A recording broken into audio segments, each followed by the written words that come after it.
Hi Erica, it is good to see you again. I am glad you were able to see me, Ed.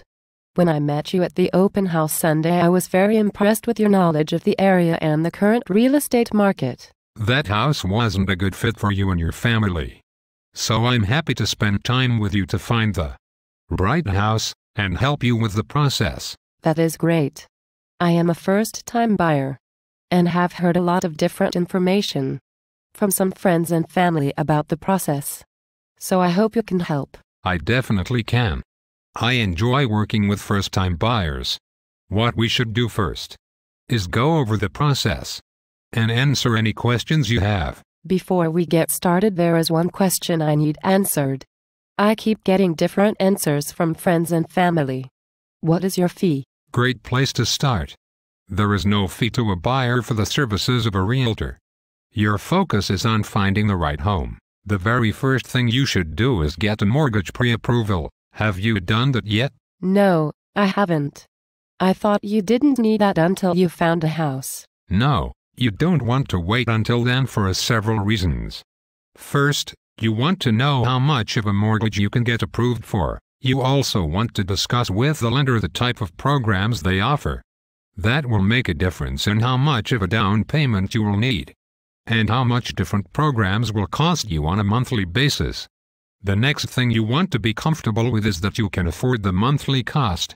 You may be approved for $400,000, but you may decide the monthly payment on that is too high and decide on a lower amount. This of course will decide the price range of houses we will be looking at. You don't want to fall in love with a $400,000 house when you only feel comfortable with the cost of a $350,000 budget. And the last reason you want to get a pre-approval now is all sellers want to see a mortgage pre-approval before they will accept an offer. How do I get a pre-approval? Is it difficult?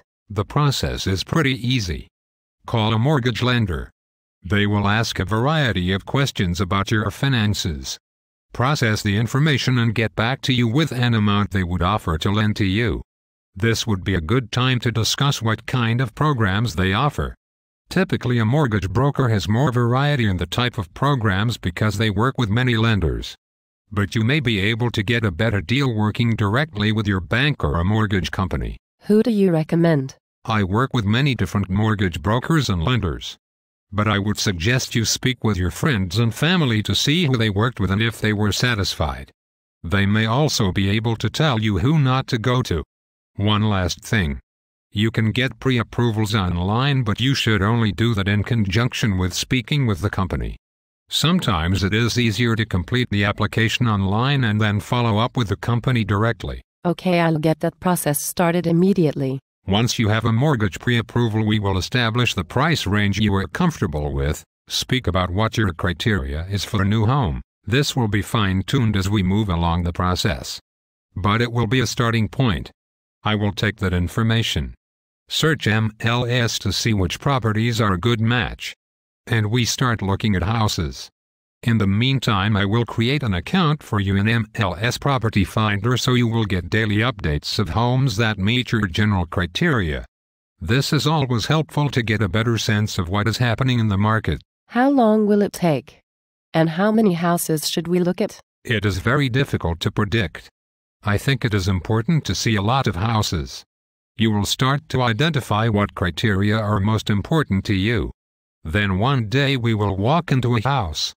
Your eyes will light up, and you will know it's the one. Then what? Then we go back to my office and talk.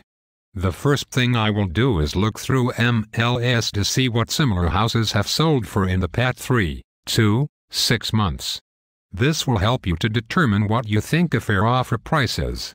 We will chat a bit and develop a strategy on our approach. There are a number of things that will affect the offer. We will discuss them all. The offer process is pretty straightforward. There are standard forms I use. We will identify the offer price. What is to be included in the purchase? We will include an inspection contingency, typically 7 days from offer acceptance, and a purchase and sales date, typically 10 days from offer acceptance. We will include a mortgage contingency which will give you 30 days to get a commitment letter from your bank. The commitment letter is different than the mortgage pre-approval in that it pertains to a specific house and the lender has done a complete application process and is committing to lend you the required amount. What if the inspection is bad? The purpose of the inspection contingency is to protect and educate you.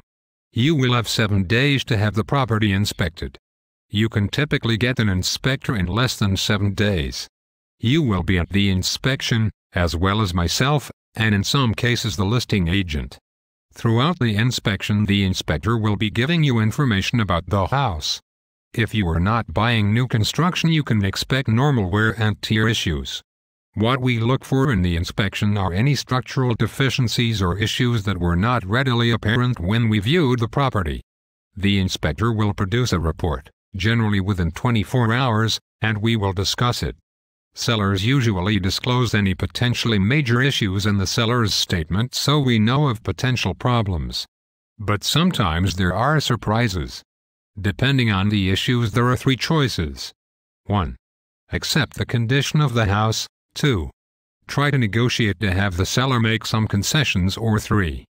Walk away from the deal. What if I'm unable to get a mortgage commitment? If for any reason you are unable to get a mortgage commitment within the contingency period, we notify the seller. The deal is over and you get all deposit money back. There are situations where the commitment date can't be met because of lender processing issues. In this case, we would ask for an extension so the lender can complete the paperwork. These days lenders are very strict about having proper documentation, which is good but can delay the process. You mentioned deposit money. Yes. It is standard to put down $1,000 at the time of the offer and a total of 5% of the purchase price at the time the purchase and sales agreement is signed.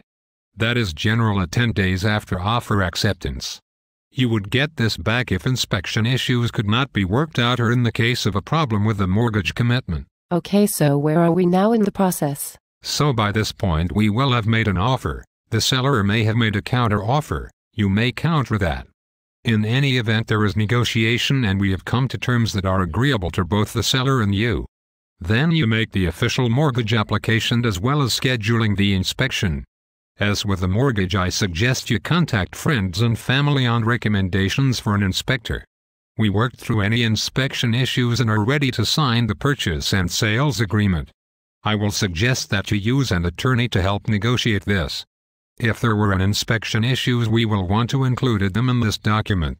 The seller will most likely have an attorney, and to protect yourself it is always wise to have your own legal representation. How is the purchase and sales agreement different than the offer to purchase? The purchase and sales agreement are more commonly referred to as the P&S, incorporates everything in the offer, any issues identified in the inspection, and addresses a variety of other terms to protect both the buyer and seller in the transaction. Once the P&S is signed, the main activity will be working with your lender to provide them with documentation required to finalize your mortgage. There was a time when lenders required very little documentation. Unfortunately, that resulted in a whole variety of issues. So now lenders have gone totally the other way and ask for documentation on everything. It is a bit unsettling, but just breathe, and you will get through it. What about the closing? Finally, the closing. The day before the closing attorney should have gotten to you the HUD, which is the settlement statement.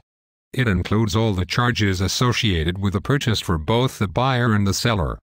So you have persevered negotiating the offer, the inspection, the P&S, getting the mortgage. Finally, the closing. The closing date will have been included in the offer as well as the P&S. The closing will be held at your lender's bank attorney.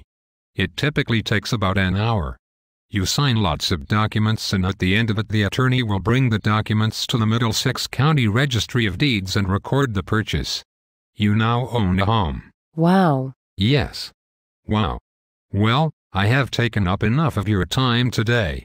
I will set you up on MLS Property Finder. You will contact a mortgage broker and we will get this process started for real. You can contact me at 617-875-4132 or edwardhughes@comcast.net. And my website is www.edhughesrealestate.com. Have a great day.